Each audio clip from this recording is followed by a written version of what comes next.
1977년 3월 27일 스페인 카나리아 제도의 작은 공항.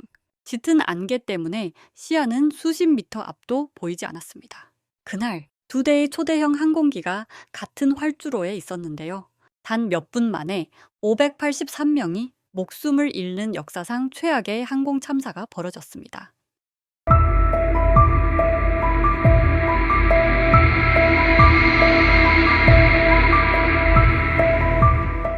1977년 3월 27일 오전 9시 정각 KLM 4805편은 스키폴 암스테르담 국제공항에서 14명의 승무원과 234명의 승객을 태우고 라스팔마스로 향하고 있었습니다. 라스팔마스는 스페인 카나리아 제도의 그란 카나리아 섬에 위치한 도시로 1년 내내 온화한 아열대 기후로 비가 거의 오지 않습니다.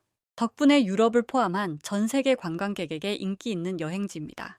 KLM의 기장은 야콥 반 장텐으로 당시 50세였고 KLM 항공의 수석 교관이었습니다. 그와 함께한 부기장은 클라우스 메르스였습니다. 비행 중 라스팔마스에 가까워질 쯤이었습니다. 그때 라스팔마스 관제소에서 긴급한 통보가 도착했습니다. 라스팔마스 공항은 폭탄 테러로 인해 폐쇄되었습니다. 현재 착륙이 불가하니 인근 테네리페 로더스 공항으로 회항하시기 바랍니다. 당시 라스팔마스 공항에서는 폭탄 테러 때문에 일부 지붕이 무너지고 사람들도 부상을 입었습니다. MPAIAC라는 단체가 저지른 것인데요. 카나리아 제도의 스페인으로부터의 독립을 요구하며 테러 활동을 벌이던 분리주의 조직이었습니다.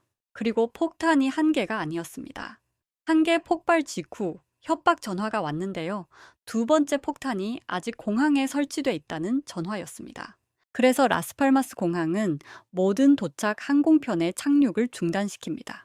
예상치 못한 상황이 당황스럽지만 어쩔 수 없이 KLM 항공기는 로스 로데 오스 공항으로 회항하고 오후 1시 38분 착륙합니다.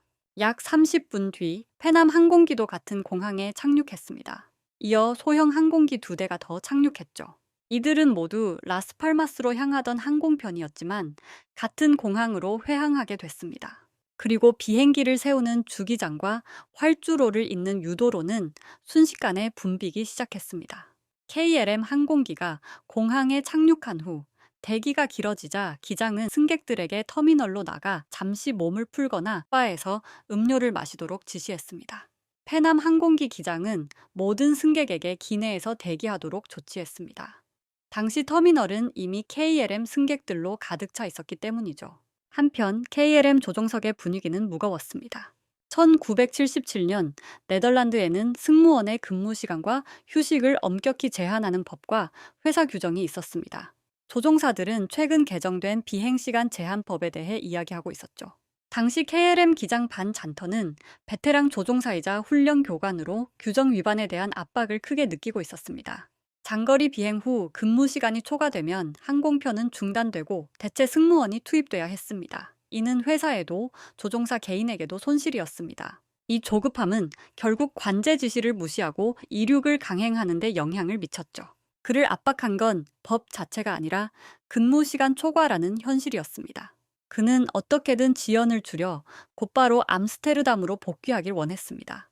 그래서 대기 시간 동안 돌아가는 데 필요한 연료까지 모두 주입하기로 했습니다.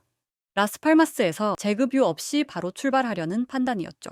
그런데 연료를 넣기 시작한 지 몇 분 만에 라스팔마스 공항이 다시 열렸다는 소식이 전해졌습니다. 폭탄 테러 예고 전화는 결국 허위로 판명된 것이었죠. 승객을 기내에 대기시켰던 페남기는 곧 이륙 위치로 이동할 준비를 마쳤습니다. 하지만 움직일 수 없었습니다. 급유차가 도착하며 KLM기가 유도로를 막고 멈춰 있었던 겁니다. 페남 기장 그럽스는 시동을 걸었지만 KLM기를 지나 활주로로 나갈 공간이 부족했습니다. 그래서 페남 기장 그럽스는 무정의로 KLM 기장에게 물었습니다. 급유는 얼마나 걸립니까? KLM 기장은 한 20에서 30분쯤 더 걸릴 것 같습니다. 라고 답했습니다. 결국 페남기는 KLM기가 이륙할 때까지 기다릴 수밖에 없었죠. 그 사이 안개가 짙어지며 날씨가 급격히 악화됐습니다. 관제탑에서는 일부 항공기조차 보이지 않았습니다. 오후 4시 45분 KLM의 모든 승객이 탑승을 마치고 KLM 항공기의 급유도 완료됩니다. 관제탑은 두 항공기를 순차적으로 출발시키기로 했습니다. KLM-4809 편은 활주로 끝까지 가서 회전 후 이륙대기, 회남 1736 편은 뒤따라 활주로를 따라가다 세 번째 유도로로 좌회전하여 빠져나갈 것. KLM 기장은 관제탑으로부터 이륙을 위해 대기하라는 지시를 받았습니다. 그러나 이를 이륙 허가로 오해하고 활주로를 달리기 시작했습니다. 부기장이 아직 허가를 받지 못했다고 말했지만 기장은 알고 있다, 가자라며 이륙을 강행했습니다. 한편 페남 조종사들은 짙은 안개 속에서 C3 유도로를 찾지 못해 그대로 지나쳤습니다. 그들은 다음 유도로인 C4를 향해 활주로를 계속 이동했습니다. 관제탑은 이를 알아채고 다급히 외쳤습니다. 기다려라! 이륙 허가를 기다려라! 동시에 활주로를 이동하던 페남 조종사도 우리는 아직 활주로에 있다 고 보고했습니다. 새 교신이 한순간에 겹치면서 무전기에서는 찢어지는 소음만 들렸습니다. KLM 조종사들의 귀에는 결정적인 경고가 전혀 닿지 않았습니다. 당시 공항에는 지상 레이더가 없었기 때문에 관제탑은 오로지 무선 교신에만 의존해야 했습니다. 그 순간 짙은 안개 속에서 페남 조종사들은 자신들을 향해 돌진하는 KLM기의 불빛을 발견했습니다. That's two. That's 45, man. Yeah? That's this one right here. Yeah, I know. Okay. Next one is almost 45. Yeah. No, we're still taxiing down the runway. Clear for 1736. Papa, 1736. Report. Runway clear. Okay. We'll report when we're clear. Thank you. Let's get out of here. Get the hell out of here. Yes, he changed it, didn't he? Yeah, after he held us up for an hour and a half. Now he's in a rush. There he is. Look at him. He's coming. Get off, get off, get off!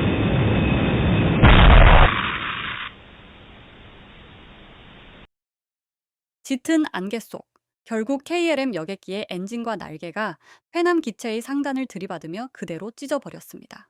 KLM기는 잠시 떠올랐다가 활주로에 추락해 폭발했고 페남 기체는 순식간에 불길에 휩싸였습니다. KLM 여객기 승객 248명 전원은 충돌 직후 숨졌습니다.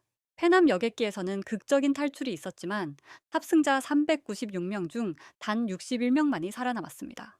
나머지 335명은 끝내 화염 속에서 희생되었습니다.